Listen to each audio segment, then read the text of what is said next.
ধর্মতলার ঘটনায় মোহাম্মদ আফরোজকে গ্রেপ্তার করা হয়েছে, যার সঙ্গে তৃণমূলের যোগাযোগ স্পষ্ট হয়েছে। তৃণমূল কর্মী হিসেবেই পরিচিত এই আফরোজ, স্থানীয় সূত্রে এমনই দাবি।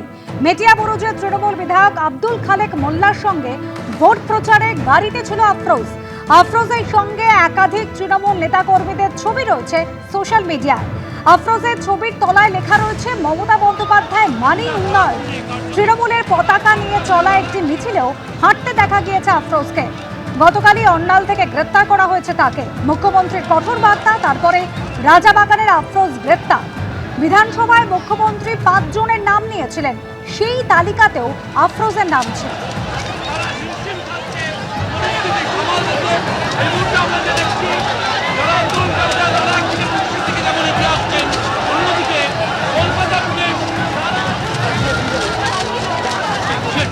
আইনের শাসনে গুন্ডাদের দমন হবে, স্পষ্ট বার্তা দিলেন মুখ্যমন্ত্রী। ইতিমধ্যে 14 জন গ্রেপ্তার হয়েছে। আবাস স্ট্রিট থেকে গ্রেপ্তার আরশাদ আলী ওরফে সাজিদ। অন্ডাল থেকে পাকড়াও মোহাম্মদ আফরোজ। গ্রেপ্তার কোরিয়ার শাহবাজ খান। ধৃত রাজাবাগানের মোহাম্মদ সালমান হোসেন। ধর্মতলায় ধুন্ধুমার কাণ্ডে পুলিশের জালে ভাঙরের মোহাম্মদ জহিরুদ্দিন মাল। গ্রেপ্তার করা হয়েছে ইরফান খুরশেদ, জোড়াসাঁকোর বাসিন্দা সে। গ্রেপ্তার মোহাম্মদ মঈনুদ্দিন, তিলজলার বাসিন্দা। পাকড়াও মোহাম্মদ আলমগীর, ইমরান আহমেদ, খালিদ রেজা ওরফে রিঙ্কু, জমির আহমেদ ওরফে মিঙ্কু, বেনিয়াপুকুরের বাসিন্দা। গ্রেপ্তার মহসিন খান, দীপক ভৌমিক ওরফে ভিকি, কোরিয়ার বাসিন্দা। পুলিশের জালে মোহাম্মদ আজাদ, গার্ডেন ব্রিজের বাসিন্দা সে।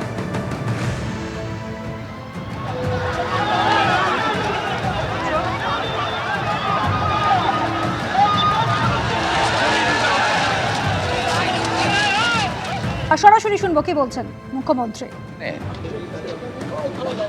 অর্থাৎ জামাতিদের সঙ্গে যোগ থাকবে, এটা স্বাভাবিক। এদের বন্দে মাতরম গাইতেও অসুবিধা, যদিও আমরা বাধ্য করাচ্ছি। জাতীয় সঙ্গীত গাইতেও অসুবিধা। 26শে জানুয়ারি হোক 15ই আগস্ট পালন করতে এদের অসুবিধা হয়। আইনের শাসনের মধ্য দিয়ে গুন্ডাদের দমন আমরা করব। আর বাক স্বাধীনতা, গণতান্ত্রিক স্বাধীনতা প্রত্যেকের থাকবে। যে কেউ তার স্বাধীন মত প্রকাশ করতে পারে। সরকারি সব স্তরে কথাবার্তা বলা, আলোচনা করার সুযোগ আছে।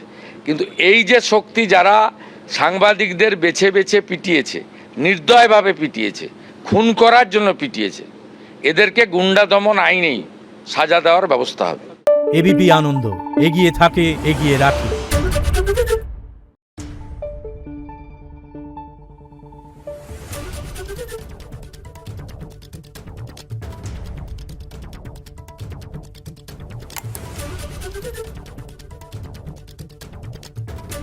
Thank you.